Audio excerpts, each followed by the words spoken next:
మూసిని ప్రక్షాళన చేయాలని, చెరువులను సంరక్షించాలని ప్రభుత్వం తీసుకున్న నిర్ణయానికి మేధావులు, పౌర సమాజం నుంచి మద్దతు లభించిందని హక్కు ఇనిషియేటివ్ డైరెక్టర్ కోట నీలిమ చెప్పారు. సంబంధిత భాగస్వాములందరి నుంచి, ముఖ్యంగా స్థానిక ప్రజల నుంచి అభిప్రాయాలు సేకరించాలన్నారు. వాటి ఆధారంగా ప్రభుత్వం విధానాలు రూపొందించాలని నీలిమ చెప్పారు.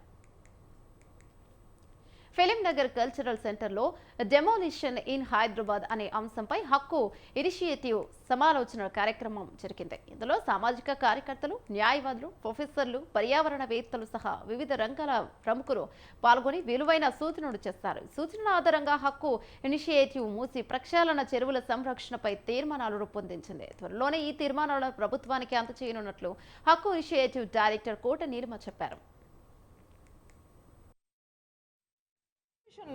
ముఖ్యంగా 2-3 పాయింట్స్ చాలా ఇంపార్టెంట్. ఒకటి, కన్సల్టేషన్ ప్రాసెస్ ఉండాలి.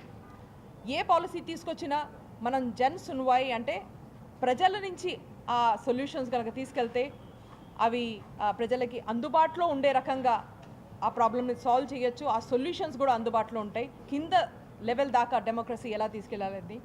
రెండో పాయింట్, ఒక చాలా important point about Musi river basin authority గురించి కూడా ఒక డిమాండ్ వచ్చింది, ఒక డిస్కషన్ వచ్చింది.